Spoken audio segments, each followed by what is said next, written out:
Maximum మనం correct observe చేస్తే 3 months నుంచి 4 months కంపల్సరీ ఎదకొస్తాయి. ఒక బుల్ మెయింటైన్ చేసుకోవాలి. 4 monthsకి 3 months నుంచి 4 months మధ్యలో కంప్లీట్ కంపల్సరీ కట్టిపియాలి. మీ దగ్గర ఉందా బుల్లు లేదు, పక్క వాళ్ళ దగ్గర ఉన్నది కట్టిపేసేసి. రైతు సోదరులకు నమస్తే. నా పేరు మల్లేష్. మీరు చూస్తున్నది మల్లేష్ ఎడ్ల యూట్యూబ్ ఛానల్. ఈరోజు నేను వచ్చేసి చిన్నమల్లారెడ్డి గ్రామం, కామారెడ్డి మండలం, కామారెడ్డి జిల్లాలో ఉన్న యువ రైతు హర్షవర్ధన్ రావు గారి దగ్గరికి వచ్చేసిన.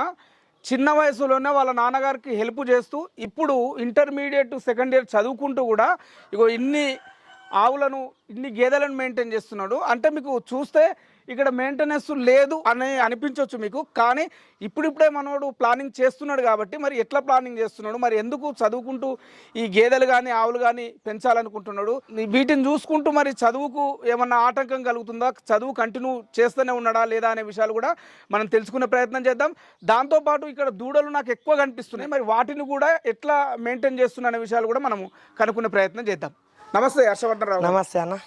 మీరు చూస్తుంటే చిన్న వయసు, మీ గురించి ఒకసారి రైతులకు చెప్పండి.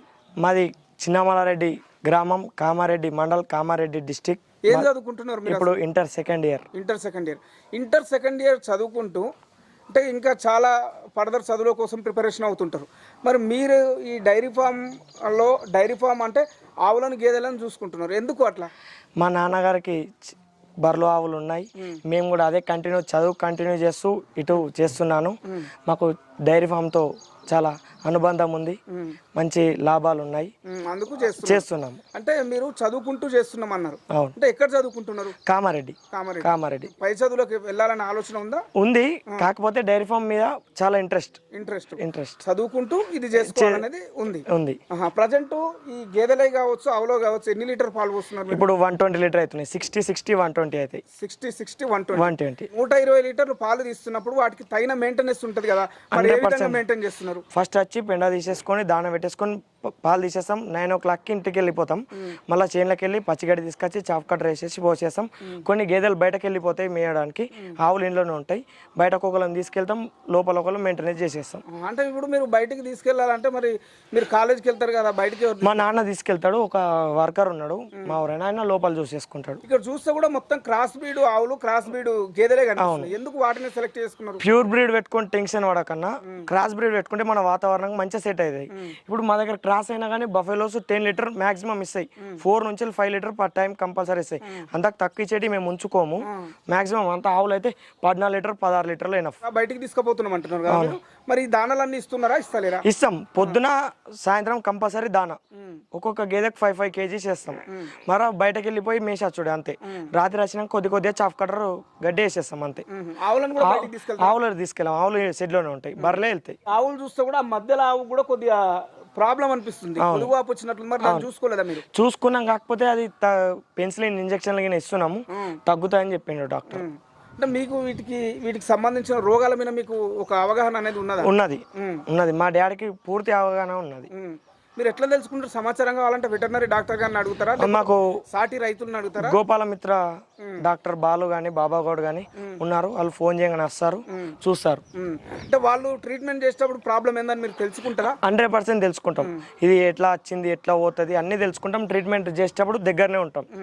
అంటే నెక్స్ట్ టైం ఈ ప్రాబ్లం వస్తే ఓన్గా మాక్సిమం అయితే చిన్న మా డాడీ ఇచ్చేస్తాడు ఇంజక్షన్లు. ఏమన్నా బాగా ప్రాబ్లం ఉంటేనే డాక్టర్ని పిలుస్తాం అంతే. ఓకే. ఇప్పుడు మీరు ఒకవైపు చదువు, ఒకవైపు గేదెలు, ఆవులు, ఇప్పుడు మీకేమైనా ఇబ్బంది అనిపిస్తుంది ఇట్లా చేయడం? ఇబ్బంది ఏం లేదు. పొద్దున 5 గంటల నుంచి 8 o'clock దాకా నేను ఇక్కడ పనిచేస్తా. నేను కాలేజీకి వెళ్తే సాయంత్రం 5కి వచ్చేసినాక మళ్ళీ నేను కంటిన్యూ దాన పెట్టేసుకోవాలి, పాలు తీసేసుకోవాలి, పోసేయాలి అంతే. అంటే ఇక్కడ ఇప్పుడు ఇక్కడ పాలు పోస్తున్నాను, డబ్బులు వస్తున్నాయని చూసి మళ్ళీ అక్కడ ఎడ్యుకేషన్ ఇబ్బంది లేదు? అట్లేం లేదు. మొత్తం మా డాడీ మా మమ్మీ ఫుల్ దీని మీద డిపెండ్ అయి ఉన్నారు, వాళ్ళు చూసుకుంటారు. మీ డాడీ మీ మమ్మీ ఇది చేస్తున్నారు, ఓకే. పర్టికులర్ గా మీకు ఇందులోకి రావడానికి ఇతర రైతులను చూసి ఏమన్నా కలిగిందా? ఇప్పుడు కొంతమంది చూస్తారు, కొంతమంది యూట్యూబ్ వీడియోలు చూసి ఇంట్రెస్ట్ వస్తుంది, అట్లా ఉంటారు కదా, మీకు ఎట్లా కలిగింది అసలు ఇంట్రెస్ట్? అంటే ఫస్ట్ మా డాడీ 20 years బ్యాక్ పక్క ఊర్లో ఆవులు ఉంటే చూసిండు. అంతకుముందు మాకు ఆవులు లేకుంటే గేదెలే ఉండే. గేదెలు మా తాతల నుంచి ఉన్నాయి. ఆవులు పక్క ఊర్లో చూసి తీసుకొచ్చింది. ఫస్ట్ తమిళనాడు పోయి 2 తీసుకొచ్చి 20 years బ్యాక్ తీసుకొచ్చి అప్పటి నుంచి మాకు ఇదే ఫీల్డ్. గేదెలను బయటకి ఇప్పుతారు కదా, బయటకి ఇప్పితే మనకు అనుకున్న పాలు ఇస్తాయి మీరు అంటున్నారు కదా, 100% ఇస్తాయి. మేము కరెక్ట్ తగిన దానా ఇచ్చేసి మేతిస్తే బయట తిరిగేస్తే బర్రెకు అది కొద్దిగా రిలీఫ్ అని ఉంటుంది, చెరలో ఉంటాయి, కొద్దిగా బయటకు వెళ్తే బర్రెలకు మంచిగా ఉంటుంది. ఇప్పుడు మీరు ఒకవైపు ఆవులు ఒకవైపు గేదెలు కదా, మీకు రెండిట్లో ఏవి బెటర్ అనిపిస్తున్నాయి? ఇప్పుడు పాల రేట్ల మీకైతే గేదెలు బెటర్, కానీ ఎప్పటికీ వెళ్ళాలంటే పాలు ఆవులతోనే సాధ్యం. అది గేదెలు ఎప్పటికీ ఇవ్వలేవు. ఆవులు అయితే ఎప్పటికీ ఒక 1 మంత్ మాత్రం గ్యాప్ తీసుకుంటాయి, కానీ పాల రేటు మీకేం చూస్తే గేదెలకు మాత్రం 100% బెటర్. కాకపోతే ఇప్పుడు అందరు గేదెలే తెచ్చుకుంటే కూడా పాలు రేటు తగ్గిపోతే అవకాశం ఉంటుంది. ఇప్పుడు మీకు ఆవులు ఎప్పుడు పాలు రావాలంటే ఆవులు బెటర్. గేదె అంటే మీకు వచ్చే ఇన్కమ్ కూడా గేదెల వల్ల ఎక్కువ వస్తుంది. గేదెల వల్ల ఎక్కువ వస్తుంది. ఈ ఆవుల వల్ల అనేది కొంచెం న్యూట్రన్ ఉంటుంది. ఎక్కడ పోస్తారు మీరు పాలు అసలు? మేము Kamareddy best quality milk centre ఉంది, శంకర్, అతనికి వస్తాం. ఎందుకు ఈ సైడ్ మనకు వేరే మిల్క్ సెంటర్లు ఏమి లేవా? బిల్లు మంచి ఉండి మంచి రేట్ అంటే అతనే ఇస్తుండు. ఆవులకి ఎన్ని? ఆవులకి 35, 36, గేదెలకు 60 అబౌవ్ వస్తుంది. 60 అబౌవ్ వస్తుంది. అంటే మీరు మొత్తం సెంటర్కే వస్తారు? మొత్తం సెంటర్కే వస్తారు. డోర్ టు డోర్ అంటే ఫ్యూచర్ ప్లానింగ్ ఉంది. ఫ్యూచర్ కొద్దిగా 1 year 2 years తర్వాత మొత్తం డోర్ టు డోర్ ఇస్తాం. అంటే మీకు పర్టికులర్గా ఈ ఫ్యాట్ ఎస్ఎన్ఎఫ్ చూసే రేట్ ఇస్తారా లేదా ఫ్యాట్ ఎస్ఎన్ఎఫ్ చూస్తారు? మరి మీకు ఇప్పుడు ఎక్కువ మొత్తంలో బయటకి ఇస్తున్నారు, కేవలం ఆవులు మాత్రమే షెడ్లో ఉంటాయి. మీకు మంత్లీ వైజ్ గా ఖర్చు ఎంత వస్తుంది? ఖర్చు ఇప్పుడు 160 వస్తుంది పర్ మంత్, 1,60,000 టోటల్ వచ్చేది. 60 పోయినా 1 lakh మిగులుతుంది. ఎందుకంటే మేము బయటకు తీసుకెళ్తాం కాబట్టి మాకు గడ్డి ఖర్చు అనేది బాగా తగ్గుతుంది. ఇప్పుడు గడ్డి ఇప్పుడు అన్ సీజన్ అరిగడ్డి కొనాలంటే ఒకటి 100 రూపీస్ అయినా దొరుకుతలేదు. ఇప్పుడు బయటకు వెళ్తే కాబట్టి మాకు గడ్డి ఖర్చు చాలా తగ్గుతుంది. దానా ఖర్చే ఉంటుంది గేదెలకు మాత్రం. ఆవులకే మెయింటెనెన్స్ ఉంటుంది అంతే. గేదెలు పొద్దున్న దాకా బయటకు వెళ్ళిపోతే మేసేసి వస్తాయి, నైట్ దానా ఖర్చే ఉంటుంది, పొద్దున దానా ఖర్చే ఉంటుంది. ఈ దానాలు కూడా మీరు ఏమైనా పండించుకుంటున్నారా? మీరు సొంతంగా ఏమైనా తయారు చేసుకుంటున్నారా? సొంతంగా అంటే ఓన్లీ సూపర్ నేపియరే, గ్రాసే, దానా అనేది ఏం పండించే ప్లానింగ్ ఉంది, కాకపోతే చేద్దాం. ఇప్పుడు ఏమేమి ఉన్నాయి మీ దగ్గర? దానా ఏమేమి ఇస్తున్నారు? దానా నిజామాబాద్ నుంచి తీసుకొస్తాం. పచ్చి దానా మక్క పిండి వాణి, పెసర పొట్టు, కంది చున్ని, ఇవి వేస్తాం. ఇప్పుడు మీరు చెప్పిన కొన్ని ఈ దానకు సంబంధించిన కొన్ని మీరు పండించుకోవడానికి అవకాశం ఉంది. అంటే మీకు పొలం లేక పండిస్తలేరా? మీకు వీలు కాకనే ఇప్పుడు అక్కడ పండిస్తే గేదెలకు ఇబ్బంది అవుతుంది అన్నట్టు. ఇవి కరెక్ట్ మెయింటెనెన్స్ ఉండదు అట్లా. ఇప్పుడు మరి ఇంత మెయింటైన్ చేస్తున్నాడు, మీకు ఇక్కడ ఈ గ్రౌండ్ లో చూస్తే అంటే ఫ్లోరింగ్ చూస్తే అంత డిస్టర్బెన్స్ ఉంది. అవును, ఎందుకు ఇట్లా? మరి కొంచెం నీట్నెస్ పెట్టుకుంటే అయిపోతుండే. నీట్నెస్ పెట్టుకుందామంటే చేద్దామని, అంతేగాని ఎక్కువ పెట్టుబడి పెట్టుడు కన్నా నడిపిద్దామని నడిపిస్తున్నాం అంతే. ఇప్పుడు ప్లానింగ్ ఉంది, మొత్తం బెడ్ వేసేసి గాడి కడతాం. కాకపోతే మనకు తక్కువ ఖర్చులో వెళ్తేనే మనకు బెనిఫిట్ ఉంటుంది. భారీగా సెడ్లు వేసేసి 10 లక్షలు 15 లక్షలు అట్లా కన్నా మరి బయటకు వెళ్ళిపోతాయి పొద్దున్న దాకా. ఓన్లీ నైట్ టైంలు ఉంటాయి. ఆవులకు మాత్రం బెడ్ ఉన్నది. అట్లా గేదెలకు బెడ్ మాక్సిమం 100-99% అవసరం లేదు. ఆవులకు కంపల్సరీ మ్యాట్ ఉండాలి, బెడ్ ఉండాలి. ఆవులకు ఉండాలి. మీ దగ్గర ఇప్పుడు ఈ ఫ్లోర్ చూస్తే మొత్తం ఇక్కడ వచ్చేసి చిత్తడి అయిపోయింది. అంటే వర్షం వల్ల అట్లా అయిందా లేక? వర్షం వల్ల. ఎండాకాలం మాత్రం సేమ్ బెడ్ లెక్కనే ఉంటుంది. వర్షాకాలం కాబట్టి ఇట్లా ఉంటుంది ఒక 3 months. ఆ తర్వాత మళ్ళీ యథావిధిగా సాప్ అయిపోతుంది. దీన్ని ఎక్స్టెండ్ చేయాలన్న ఆలోచన ఇప్పుడు ఉన్నది. ఇప్పుడు నెక్స్ట్ వర్షాలు వెళ్ళిపోగానే మొత్తం బెడ్ వేసేసి గాడి కడతామని ప్లానింగ్ ఉంది. ఓకే. మీరు ఇక్కడ దూడలు, గేదెవి, ఆవులవి, దూడలు పెంచుతున్నారు. దూడలు పెంచితేనే డెవలప్ అయ్యే అవకాశం ఉంది. ఇప్పుడు ఒక ఆవు కొనాలన్నా 1 lakh ఉన్నది, ఒక బర్రె కొనాలన్నా 120 ఉన్నది మార్కెట్కి వెళ్తే. మనకు దూడ అయితే ఇప్పుడు మనం అవుట్ గ్రేజింగ్ వెళ్తాయి కదా మా బయటకు, మా దూడలు బర్రెలతో పాటు మేసేసి వస్తాయి, మాకు ఖర్చు ఉండదు కదా. అట్లనే ఎవరైనా కటింగ్కి వెళ్ళి మంచి రింగు పెయ్యలు ప్యూర్ ముర్రాలు కానీ ఉంటే నేను తీసుకొని బర్రెలు వేసుకుంటే మంచిగా మేసేసి వచ్చి డెవలప్ అయిపోతాయి. మాక్సిమం 10,000, 12,000, 15,000, లాస్ట్ 20,000 అంతే. అది పెట్టి తీసుకొని ఇక్కడ డెవలప్ చేస్తాం. బర్రెలు వేసేస్తే బయటకు వెళ్ళి అవుట్ గ్రేజింగ్ లో మేసేసేస్తాయి అవి. వాటితో ఖర్చు ఏమి ఉండదు మనకు. ఎండాకాలమే కొద్దిగా ఖర్చు ఉంటుంది. ఇప్పుడు ఈ గేదెలు కూడా ఆవులతో పోల్చుకుంటే సరిగ్గా టైంకు ఎదకు రావంటారు కదా? వస్తే మాక్సిమం మనం కరెక్ట్ అబ్జర్వ్ చేస్తే 3 months నుంచి 4 months కంపల్సరీ ఎదకొస్తాయి. ఒక బుల్ మెయింటైన్ చేసుకోవాలి. 4 monthsకి 3 months నుంచి 4 months మధ్యలో కంపల్సరీ కట్టిపియాలి. మీ దగ్గర ఉందా బుల్లు? బుల్లు లేదు, పక్క వాళ్ళ దగ్గర ఉన్నది కట్టిపేసేసి. గేదెలకు అనేది సెమను వర్కౌట్ కాదు. 100-99% బుల్ ఉండాలి గేదెలకు. ఆవులకైతే 100% సక్సెస్ అవుతుంది. గేదెలకు మాత్రం 7 సక్సెస్ కాదు. 5 నుంచి 6 బర్రెలు ఉన్నాయంటే కంపల్సరీ ఒక బుల్ మెయింటైన్ చేయాలి 100%. గేదెలకి 7 అనేది సక్సెస్ కాదు. కాబట్టి మీకు కూడా బుల్ తీసుకోవాలనే ఆలోచన ఉన్నది. మీ దగ్గర కూడా బుల్ లేదు, తయారు చేస్తున్నాం, మా పక్క వాళ్ళ దగ్గర ఉన్నది. అంటే అట్లా వేరే షెడ్లో ఉన్నది మన షెడ్లోకి వస్తే కూడా కొన్ని ప్రాబ్లమ్స్ వస్తాయి. 100% వస్తాయి. కాకపోతే ఇప్పటికైతే అలాంటి ప్రాబ్లం ఏం రాలేదు. 100% అట్లాంటి ప్రాబ్లాలు కూడా వస్తాయి. బుల్లు పెట్టుకుంటే ఓన్లీ మన షెడ్ వరకే పెట్టుకోవాలి, బయట వాళ్ళకి ఇవ్వద్దు. ఎందుకంటే బర్రెకి ఏదైనా ప్రాబ్లం ఉందనుకో, ఇన్ఫెక్షన్ అయినా మన మొత్తం షెడ్ అంతా ఖరాబ్ అవుతుంది. ఫాదర్కు కావచ్చు, మీ మదర్కి కావచ్చు, వద్దు డైరీ ఫామ్ ఇక సాల్వ్ చేద్దాం అనిపించిందా? ఇప్పటికైతే అనిపించలేదు, ఇక మేబీ అనిపిస్తుండొచ్చు, కానీ ఇప్పటి నుంచి 20 years నుంచి చేస్తుర్రు. ఇప్పటికి కూడా చాలా విస్క్ వచ్చేసింది.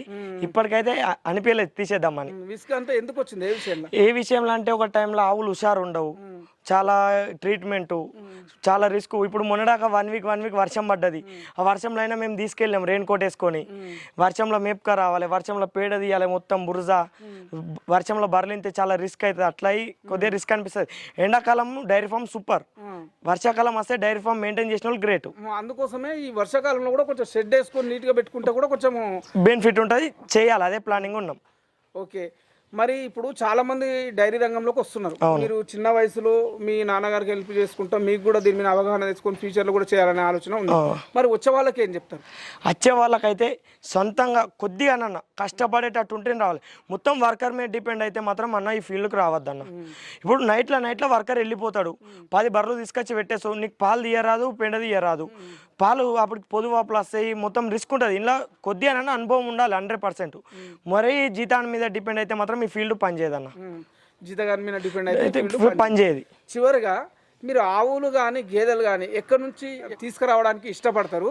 ఒకవేళ తెచ్చిన వాటిని వీటికి తీసుకొచ్చినాక వాటిని మీ దగ్గర సెట్ చేసుకోవడానికి ఎటువంటి జాగ్రత్తలు తీసుకుంటారు? అన్న మేము మ్యాక్సిమం అయితే లోకల్లోనే తీసుకోవడానికి ఇష్టపడతాం.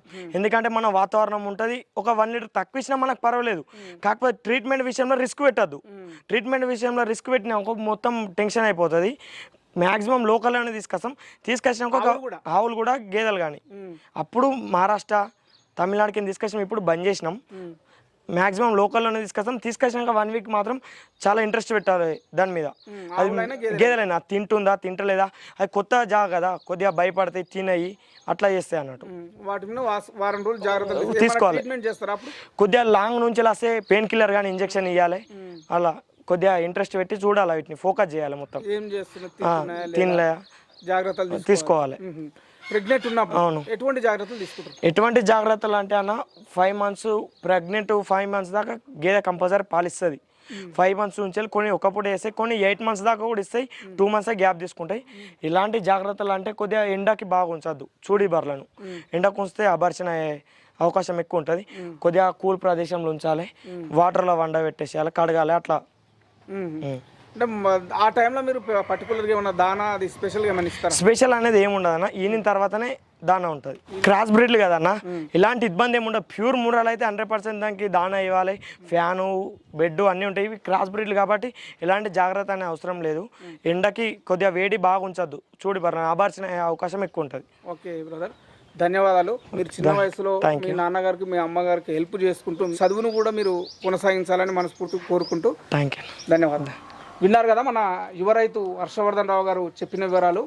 అంటే మీకు ఇందులో విశేషం ఉందా లేదా అనేది పక్కన పెడితే, నాకు చిన్న వయసులో ఈ డైరీ ఫామ్ నిర్వహణ చేస్తున్నాడు చూపిస్తే కొంచెం వేరే వాళ్ళకు మోటివేట్గా ఉంటుందనే ఒక కాన్సెప్ట్తోని ఈ రైతు దగ్గర నేను వీడియో చేస్తున్నా. అలాగని చదువును మధ్యలో స్టాప్ చేయలేదు, చదువు కొనసాగిస్తున్నాడు. ఇక ముందు కూడా చదువు కొనసాగిస్తానని చెప్పడం జరిగింది. ఇది ఈరోజటి వీడియో. ధన్యవాదాలు.